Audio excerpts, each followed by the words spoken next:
بسم اللہ الرحمن الرحیم نحمدہ ونصلی علی رسولہ الکریم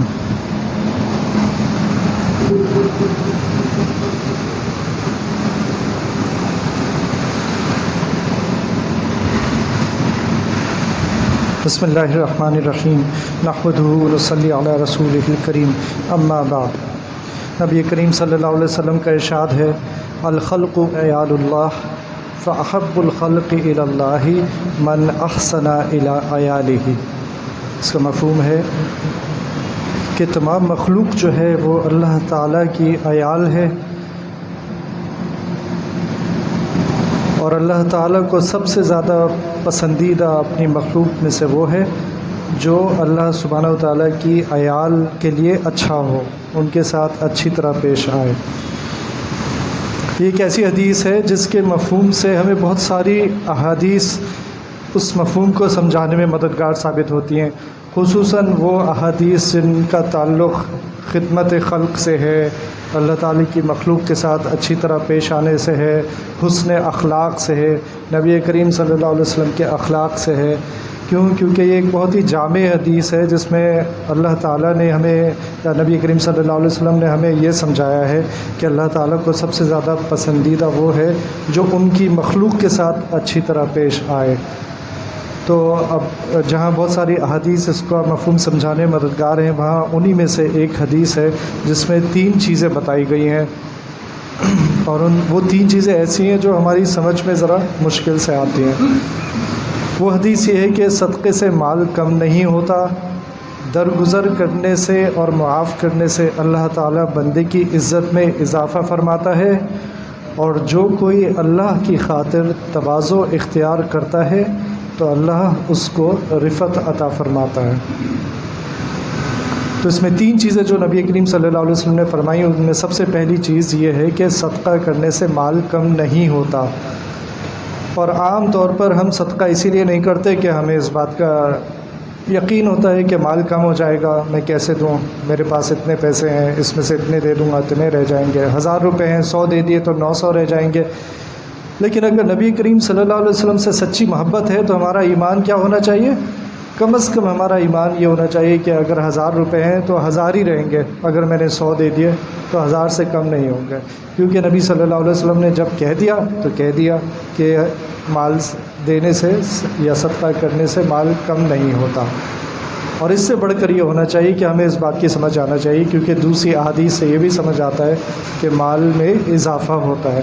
تو ہمارا ایمان یہ ہونا چاہیے کہ مال میں اصل میں تو اگر ہم دیں گے تو اضافہ ہوگا، اور کیوں ہوگا وہ اوپر والی حدیث سے وہ بات سمجھ آ جائے گی کہ اگر کسی کے عیال کے ساتھ ہم اچھی طرح پیش آئیں تو وہ کیسا محسوس کرے گا۔ اگر کوئی میرے والدین کے ساتھ یا میری اولاد کے ساتھ، میرے بھائی بہن کے ساتھ اچھی طرح پیش آئے تو میں کیسا محسوس کروں گا؟ یقیناً میں اس کا احسان مانوں گا، اور میں جواب میں اس کے ساتھ بھی احسان کرنا چاہوں گا، اس کے ساتھ اچھی طرح پیش آنا چاہوں گا۔ اسی طرح اگر اللہ کی مخلوق کے ساتھ ہم اچھی طرح پیش آئیں گے، صدقہ کریں گے، لوگوں کی مدد کریں گے، تو اللہ سبحانہ و تعالیٰ نے تو پہلے ہی بتا دیا میرے نزدیک سب سے اچھا وہ ہے، پسندیدہ وہ ہے۔ تو اللہ تعالیٰ تو سب سے زیادہ منان ہیں، سب سے زیادہ احسان کرنے والے ہیں۔ جب اگر اللہ کی مخلوق کے ساتھ ہم اچھی طرح پیش آئیں گے، صدقہ کریں گے، اپنے مال میں سے انفاق فی سبیل اللہ کریں گے، تو اللہ تعالیٰ ہم سے خوش ہو کر، اور اللہ چاہیں گے ہم اور زیادہ کریں، اللہ کی عیال کے ساتھ اور بھی اچھی طرح پیش آئیں، تو پھر یہ بات سمجھ آتی ہے کہ پھر اللہ تعالیٰ ہمیں اور بھی زیادہ دیں گے۔ تو اس لیے ہمیں صدقہ کرنے میں کبھی بھی کنجوسی سے کام نہیں لینا چاہیے، بلکہ کھلے دل کے ساتھ لوگوں کی مدد کرنی چاہیے۔ اور ایسا وقت جب آ گیا کہ بہت سے لوگ مشکلات کا شکار ہیں، مہنگائی کافی زیادہ ہو گئی، تو پھر سب سے پہلے اپنے آپ کو دیکھنے کے بجائے ان کو دیکھنا چاہیے جو ہمارے سے نیچے ہیں، ہمارے ملازمین ہو گئے، غریب لوگ ہو گئے، اور ان کی اگر کسی طرح ہم مدد کر سکتے ہیں اس ایمان کے ساتھ کہ میرے مال میں کوئی کمی نہیں ہوگی، اگر اللہ کی عیال کے ساتھ میں اچھی طرح پیش آؤں گا تو میرے مال میں کوئی کمی نہیں ہوگی، اس یقین کے ساتھ کریں گے تو اللہ تعالیٰ آپ کو ایسی جگہ سے دیں گے جہاں سے آپ گمان بھی نہیں کر سکتے، جیسے اللہ سبحانہ و تعالیٰ قرآن شریف میں فرماتے ہیں۔ تو ایک تو بات یہ ہو گئی، اس حدیث میں ایک بات نبی صلی اللہ علیہ وسلم نے یہ فرمائی کہ مال دینے سے کم نہیں ہوتا۔ دوسری بات یہ فرمائی کہ معاف کرنے سے عزت میں اضافہ ہوتا ہے۔ اگر کسی کو معاف کر دیا جائے تو اللہ تعالیٰ اس بندے کی عزت میں اضافہ فرما دیتے ہیں۔ تو اب یہ کیسے ہوگا؟ اس کو بہت آسان ہے سمجھنا اگر ہم اس کی مثال سامنے رکھیں کہ دنیا میں جس انسان کو اللہ سبحانہ و تعالیٰ نے سب سے زیادہ عزت دی وہ کون تھا؟ وہ تھے نبی کریم صلی اللہ علیہ وسلم۔ ان سے زیادہ عزت کسی کو نہیں ملی۔ ہماری ہر دینی مجلس میں ان کا ذکر ہوتا ہے، ہر نماز میں ان کا ذکر ہوتا ہے، ہر اذان میں ان کا ذکر ہوتا ہے، بچہ جب پیدا ہوتا ہے کان میں اذان دی جاتی ہے تو ان کا ذکر ہوتا ہے۔ تو نبی کریم صلی اللہ علیہ وسلم کو اللہ سبحانہ و تعالیٰ نے ایسا ان کے درجات بلند فرمائے کہ ہر وقت ہماری زبان پہ، ہمارے دلوں میں ہمارے نبی صلی اللہ علیہ وسلم زندہ ہیں۔ انہوں نے کیا کیا تھا جب فتح مکہ ہوئی تو یہ وہ موقع تھا جب ان لوگوں سے بدلہ لیا جاتا جنہوں نے نبی کریم صلی اللہ علیہ وسلم کو اور صحابہ کرام کو اتنی اذیت پہنچائی کہ بالآخر انہیں وہاں سے ہجرت کرنا پڑی۔ پہلے معاشی بائیکاٹ کیا، اس کے بعد وہاں سے ہجرت کرنی پڑی، اور اپنا وطن چھوڑنا نبی کریم صلی اللہ علیہ وسلم کے لیے بہت ہی تکلیف دہ تھا۔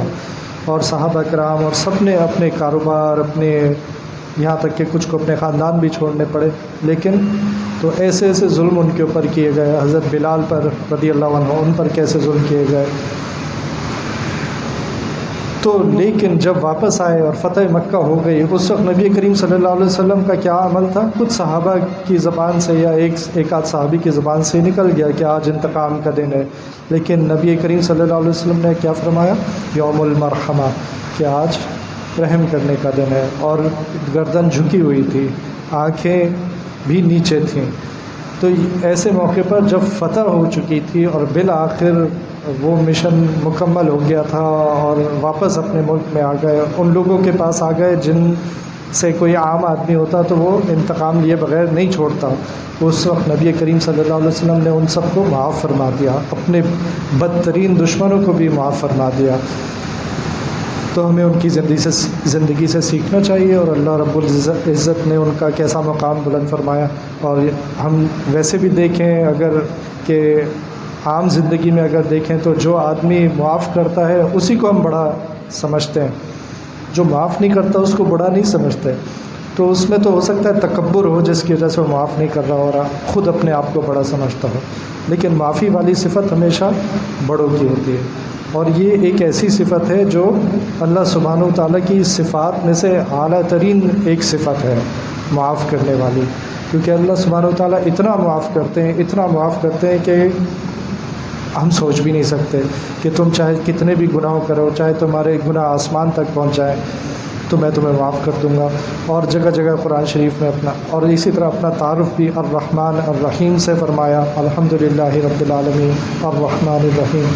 تو یہ صفت ایسی ہے جو خصوصاً اللہ تعالیٰ کے ساتھ ہے، اور اگر یہ صفت جو کہ اور اللہ تعالیٰ کو معاف کرنا پسند بھی ہے، اور یہ بھی پسند ہے کہ ہم بھی معاف کریں۔ جو اپنی صفت ہے وہ اللہ سبحانہ و تعالیٰ چاہتے ہیں ہم میں بھی آ جائے کسی نہ کسی حد تک، تو اللہ تعالیٰ پسند فرماتے ہیں کہ ہم معاف کریں۔ تو ظاہر ہے جب اللہ تعالیٰ سب سے زیادہ عزت والے ہیں، تو سب سے زیادہ عزت والی کی صفت ہمارے اندر آ جائے گی تو ہماری دنیا میں بھی عزت ہوگی اور آخرت میں تو انشاءاللہ عزت ہوگی۔ اور معاف کرنے سے کیا ہوتا ہے؟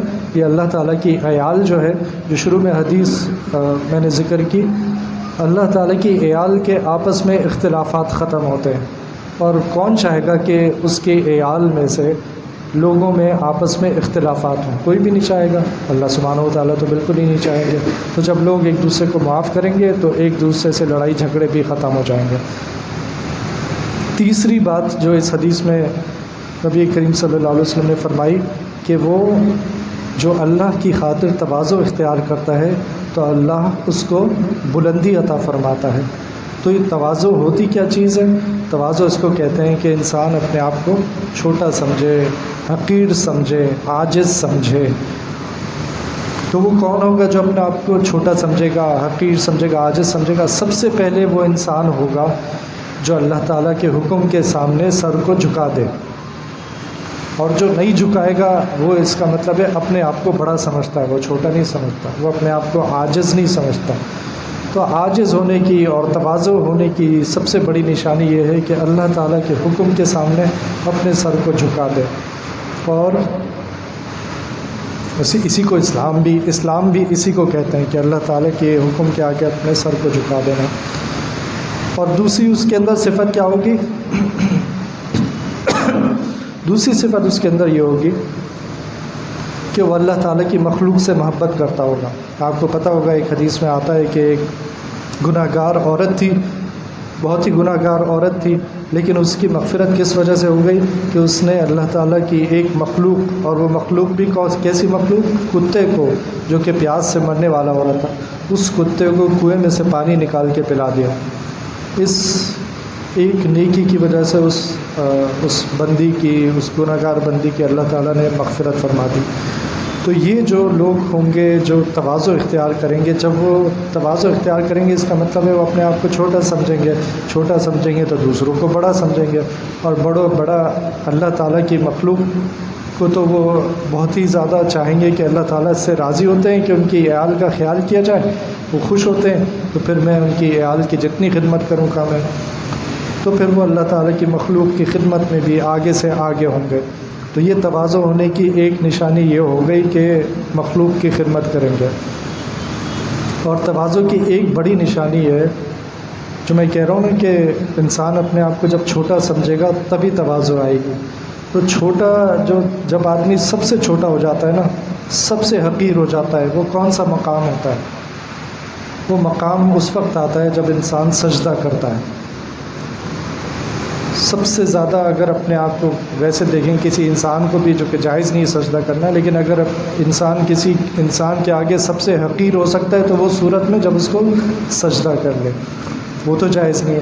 لیکن اللہ سبحانہ وتعالیٰ کے سامنے اگر تواضع کا اعلیٰ مقام حاصل کرنا ہے تو سجدے میں وہ مقام حاصل ہوتا ہے، اور اللہ تعالیٰ کے سب سے قریب ہوتا ہے۔ حدیث کے مطابق انسان، بلکہ قرآن شریف میں بھی آتا ہے کہ سجدہ کرو اللہ تعالیٰ کے قریب ہو جاؤ، اور احادیث میں بھی آتا ہے۔ تو وہ مقام جو اللہ تعالیٰ سے سب سے قربت والا ہے وہ سجدے کا مقام ہے۔ تو تواضع کی ایک نشانی ہے۔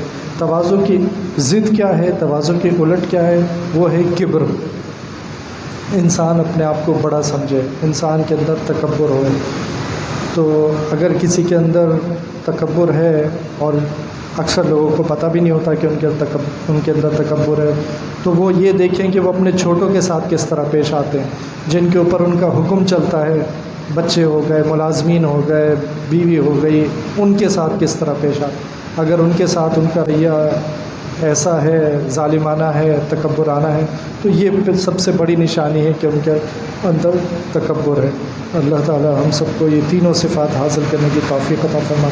ربنا تقبل منا انك انت السميع العليم وتب علينا انك انت التواب الرحيم، وصلى الله تعالى على خير خلقه محمد وعلى آله واصحابه اجمعين، آمين برحمتك يا رب۔